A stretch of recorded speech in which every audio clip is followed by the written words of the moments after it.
morning. My name is Teresa, and it's been a minute since I posted my last video, more like an entire year.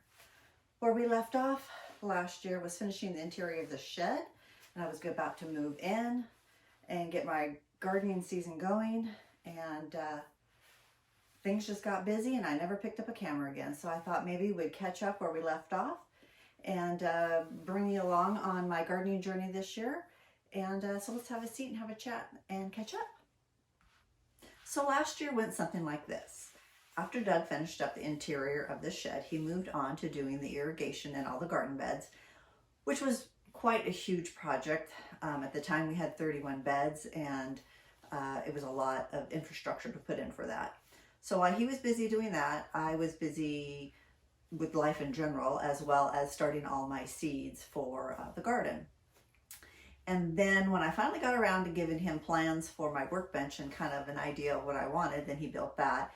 And then once he got that built and I kind of got settled in here and got everything done, the gardening season was off to start. I was super, super busy and just, like I said, never picked up a camera again. And in all honesty, I was a little bit burned out after doing all the projects in the house and doing the shed, and my husband is go, go, go, one project after another. I couldn't even hardly keep up. So I really kind of needed a break. And then one thing led to another, and the gardening season was underway. Yeah, so here we are a year later, and the gardening season is ramping up again. I've already got some seeds started, kind of settled in the shed, got things that are working well for me in here.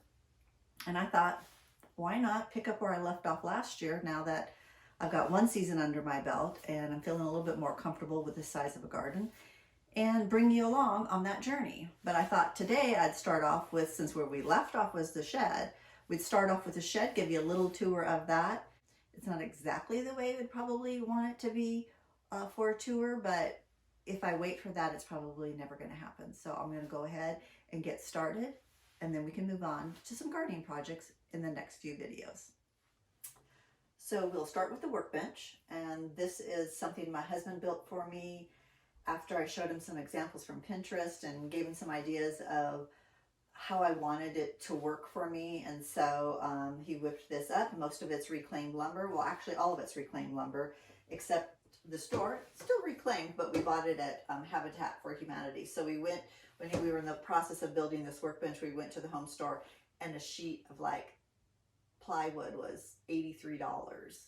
And I couldn't see spending that money on a workbench. So we went to Habitat for Humanity. We found an old closet door from like the 50s, and it was $3, better than $83. And so anyway, so he was able to devise this from the materials that we had.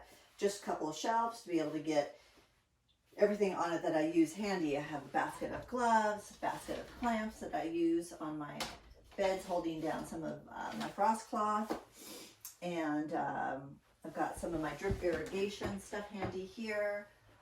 This is the part where I'd said if I'd wait till it's perfect, I'd never get the video done, because these blue bins are not, they're just temporary. They're something that we've had for years. They came from IKEA. My boys, when they were little, I think they had Legos and whatnot on them, so they've kind of bounced around the garage and different things with stuff in them. And so I just threw them in here to hold all of my doodads that I use while obviously gardening. So I would like to replace these. I will at some point, but right now they're here and they're blue. So as far as that workbench goes, it's nice and big. I can spread out and get all of my stuff done, and I am not into a really tiny space like I was in our last shed. And then he put these shelves up again from reclaimed lumber.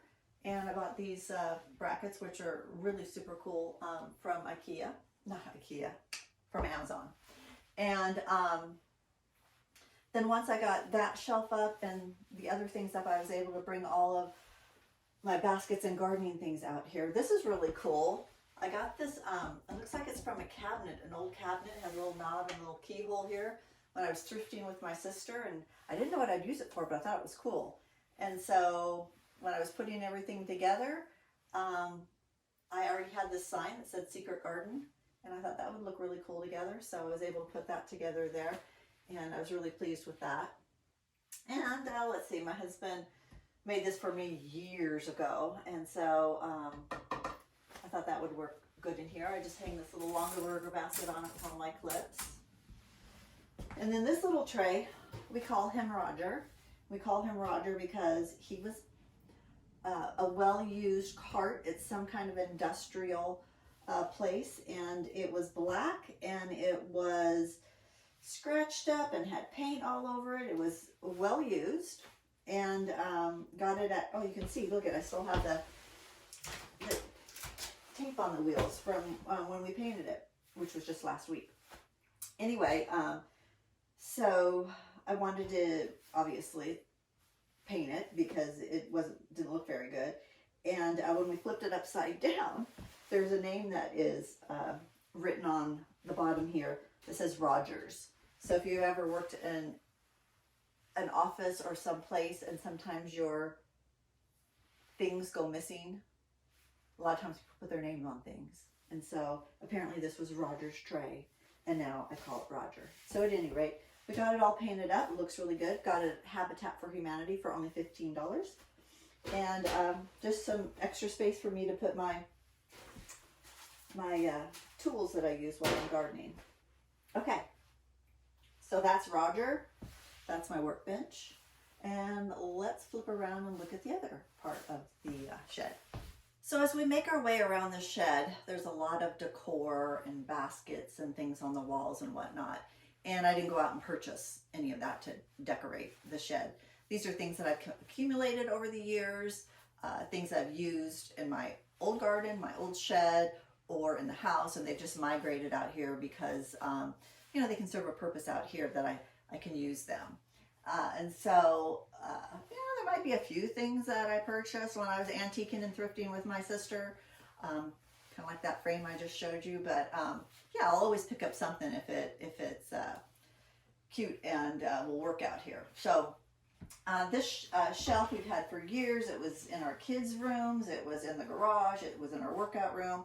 And so it fits in well here. I can use it for storing my shade cloths. My husband's going to put some wood slats in here for me, about 4 inches apart. And I'm going to make some screened shelves so that I can dry my herbs in here. In the summertime, it gets pretty warm in here. And I just thought that that would be a good way to have 3 or 4 trays to dry some herbs. So I also have this big container in here, which I typically wouldn't, but it has all of my ag cloth on it. This is something else I'll use to cover my garden beds with for pest control. I've got quite a bit of this, so this whole thing is full of it. Usually this is not here, and this red table is over there, and my chair, which is a little rocking chair I got from Habitat for Humanity for free because it was cracked. So of course I grabbed that. And here's a shelf that my sister picked up for me for when she was out thrifting, antiquing, one of the two. And I'm gonna put that up on the wall to hang some stuff from. Let's see, what else do we have? So back here I have 2 of the metal rolling shelves that we got from Costco. I think some people refer to them as like baker's racks. I think you can use them for a number of things. And so my intent for them was with the windows. Of course, when we built the shed, we built it so that we had good sunshine all day long. And then I could have these shelves here that I could put my seedlings on before they go out into the garden. For the number of seeds that I start, I don't have enough room in the house. And so I can rotate the colder weather crops out here when I start the summer warmer weather crops in the house. So for the most part, I think last year I used 4 shelves. I used those 2 and those 2 with some grow lights over them to help give them that extra light they needed. And then of course I've got several other shelves that I can use to put all my baskets and other things on, all my tools that I use. Okay, so let's swing around and take a peek at this side. So there's not a whole lot to see over here, not as cute and pretty as over there, but normally, like I said, that red table sits over here and I can have some plants on it as well. But I have some potatoes in here right now. So when I was going through my potatoes, getting my seed potatoes ready and out, I had a lot of Russian banana fingerlings that were going bad. They were shriveling and chitting, and I was going to throw them out because I had way too many. And I thought, well, if I'm just going to throw them out, why don't I do an experiment? And I had all of these tubs outside with soil in them. And I thought, I'll just pop them in here and see how they do, because the shed is warmer than out there. Plus it gets really warm during the day in here. So I'm happy to report that every single one of them have germinated and are up. So if I play my cards right, in the middle of June, I'll have early potatoes. So generally I don't have that in here, but it's in here now. And then these 2 chairs, well actually there were 4 chairs. We were garage selling last year in our housing development here, and a gal was at the end of the day had these for free, and my husband was like, oh, you need some chairs for your shed and blah blah blah. So we went ahead and grabbed them, and they didn't look like this. They were, I think they're teak, and they were painted black, but that was all faded and flaking off, and the cushions were filthy dirty. And anyway, so my husband's got an eye for stuff, and he's like, I can make these look good. So he brought them home, and within a couple of days, he had them pressure washed and painted, and these all cleaned off, and now 2 of them are sitting in here, and 2 of them are on our front porch. And funny thing is, he was able to find these online. They still sell them. I can't remember where they were from, but they're like $500 a piece. So that was a good find. And it's nice to have a little bit of seating in here. And really, like I said, there's not a whole lot more to see on this side. We have this board and bat wall that, again, like I said, in a perfect world, this would be done, and then I would tour the garden shed, but it's not done, and so we're doing it anyway. And anyway, so some of this stuff I've had for years, but my idea is to take some of these things and decorate this wall with some of the pictures. I try and find things that will fit within the side there. So I've got a little bit of a stash here, and so then eventually I will get that on the wall and make it look a little bit more finished on this side. So I asked my husband if he could go ahead and put a shelf up there for me. So he used some reclaimed lumber, the same brackets from Amazon, and then I just threw up there some extra decor that I had, that's stuff I don't typically use, so it's just basically up there as decor. And I think that is pretty much it. That'll wrap up this garden shed tour. Thanks for joining me today. See you next time. Bye.